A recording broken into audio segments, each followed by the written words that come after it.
शिव, गणेश और पार्वती। गणेश के जन्म की कथा। शिव एक तरह के घूमते फिरते रहने वाले पति थे। वह लगातार कई कई सालों तक घूमते रहते थे। वे कहीं भी चले जाते थे। उन दिनों कोई सेल फोन और ईमेल नहीं हुआ करते थे, इसलिए जब वह जाते थे तो पार्वती का उनके कोई संपर्क नहीं रहता था और वह काफी अकेलापन महसूस करती थी। साथ ही शिव की प्रकृति को देखते हुए उन्हें मानव मूल का नहीं, यक्ष स्वरूपी माना जाता था, इसलिए पार्वती उनके बच्चे को जन्म नहीं दे सकती थी। तो अपने अकेलेपन और इच्छा के कारण और मातृत्व भाव की वजह से उन्होंने एक शिशु को बनाने और उसमें प्राण फूंकने का फैसला किया। उन्होंने अपनी एक चीज ली, अपने शरीर पर लगे चंदन के लेप को तेल के साथ मिलाकर एक शिशु का रूप दिया और उसमें जीवन डाल दिया। यह भले ही दूर की कौड़ी लगे, लेकिन आजकल विज्ञान में भी इस तरह की चर्चा होती है। अगर कोई आपसे एक एपिथेलियल सेल ले ले तो किसी दिन हम उससे आपका कुछ बना सकते हैं। पार्वती ने उसमें प्राण फूंक दिए और एक बच्चे ने जन्म ले लिया। शिव ने गणेश का सिर क्यों काटा? कुछ साल बाद जब वह लड़का करीब 10 साल का था, तब शिव अपने गणों के साथ लौटे। पार्वती स्नान कर रही थी और उन्होंने उस छोटे बच्चे से कहा, ध्यान रखना कि कोई इस तरफ न आने पाए। लड़के ने कभी शिव को देखा नहीं था, तो जब वह आए, लड़के ने उन्हें रोक दिया। शिव दूसरे ही मूड में थे, रुकने के लिए तैयार नहीं थे, तो उन्होंने अपनी तलवार निकाली और लड़के का सिर काट दिया। फिर पार्वती के पास आए। जब पार्वती ने उनके हाथ में खून लगी तलवार देखी तो वह समझ गई कि क्या हुआ। उन्होंने लड़के को सिर विहीन वहां पड़े देखा तो उनका गुस्सा भड़क गया। शिव ने उन्हें समझाने की कोशिश की, कोई बात नहीं, वह तुम्हारा असली पुत्र नहीं है। आखिरकार तुमने उसे बनाया और मैंने नष्ट कर दिया, इसमें क्या परेशानी है? लेकिन वह सुनने के मूड में नहीं थी। गणेश के पास हाथी का सिर क्यों नहीं है? बात को सुलझाने के लिए शिव ने अपने एक गण का सिर लिया और लड़के की धड़ पर लगा दिया। गणेश चतुर्थी वह दिन होता है जब उनके सिर को दोबारा लगाया गया था। शिव ने गणों के सरदार का सिर लेकर इस लड़के पर लगाया था, इसलिए वह बोले, अब से तुम गणपति हो, तुम गणों के सरदार हो। बाद में जाकर कैलेंडर कलाकार इस दूसरी तरह के प्राणी को नहीं समझ पाए और उन्होंने एक हाथी का चेहरा बना दिया।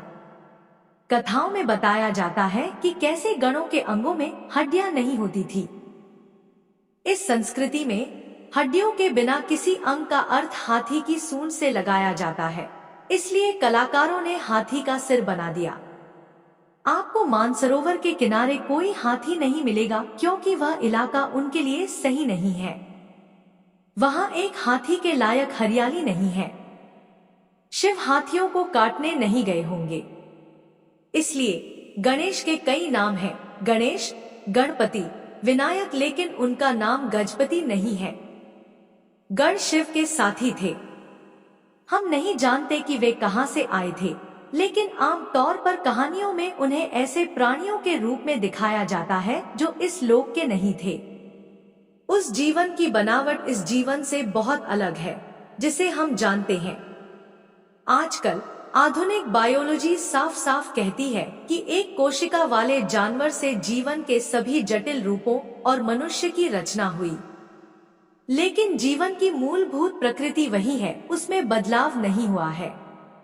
वह सिर्फ और जटिल होती जाती है। लेकिन गणों के जीवन का बनावट हमारे जैसी नहीं थी। वे धरती पर नहीं बने थे और उनके अंग बिना हड्डियों के थे। अगर आप अपने शरीर को अलग अलग तरीके से इस्तेमाल करना चाहें, अगर आप आसन करते हैं तो आप सोचते हैं कि काश आपके शरीर में हड्डियां न होती। मैंने 11 साल की उम्र से योग करना शुरू कर दिया था, इसलिए जब मैंने 25 साल की उम्र में हठयोग सिखाया तो लोगों ने मुझे देखकर कहा, अरे तुम्हारे शरीर में तो हड्डियां ही नहीं हैं, तुम हड्डी रहित हो। यह हर योगी का सपना होता है। कि एक दिन उसके अंगों में हड्डियां नहीं होंगे ताकि वह जो चाहे वह आसन कर सके। हजारों सालों से गणेश चतुर्थी मनाई जा रही है और गणपति सबसे लोकप्रिय और भारत से सबसे ज्यादा बाहर जाने वाले देवता बन गए हैं। वह बहुत लचीले हैं। वह कई रूप और मुद्राएं अपना सकते हैं। वह शिक्षा के देवता भी हैं। वह एक बड़े विद्वान थे। गणपति को हमेशा एक किताब और कलम के साथ दिखाया जाता है जो उनकी विद्वता को दर्शाता है। उनकी विद्वता और बुद्धि आम इंसानों की क्षमता से परे थी और उन्हें भोजन बहुत पसंद था। आम तौर पर अगर किसी को विद्वान दिखना है तो वह दुबला पतला होना पसंद करता है, लेकिन यह खाते पीते गोलमटोल विद्वान थे। इस दिन आम तौर पर लोग मानते हैं कि आपको बस अच्छा खाना चाहिए। लोगों ने सिर्फ उनका मोटा पेट देखा, लेकिन नए सिर में उससे बड़े दिमाग को नजरअंदाज कर दिया। वह सबसे महत्वपूर्ण है। उनका पेट बाद में मोटा हुआ। शायद इतने बड़े सिर के साथ उनका चलने का मन नहीं करता था, लेकिन महत्वपूर्ण यह है कि उनकी बुद्धि बढ़ती रही। तो यह दिन सिर्फ खाने का नहीं है। इस दिन आपको अपनी बुद्धि को बढ़ाना चाहिए, पेट को नहीं। सभी योग अभ्यास एक तरह से इसी बारे में है कि आपकी बुद्धि को एक जगह अटका हुआ नहीं होना चाहिए। ऐसे हजारों उदाहरण हैं जहां लोगों ने सरल आध्यात्मिक अभ्यासों से कई अलग अलग रूपों में अपनी बुद्धि को बढ़ाया। चिंता मत कीजिए, आपकी सूंड नहीं निकल आएगी, लेकिन आप बुद्धि को और बढ़ाने की कोशिश कर सकते हैं। गणेश चतुर्थी का महत्व। मानवता ने हमेशा अच्छे लोग पैदा करने की दिशा में काम करने की बड़ी गलती की है। हमें अच्छे लोगों की जरूरत नहीं है, हमें समझदार लोगों की जरूरत है। अगर आपके पास समझदारी है तो आप सही चीज करेंगे। लोग मूर्खतापूर्ण चीजें इसलिए करते हैं क्योंकि उनके पास समझदारी नहीं होती। चालाकी कोई बुद्धिमानी नहीं है। बुद्धिमानी का मतलब चतुर होना नहीं है।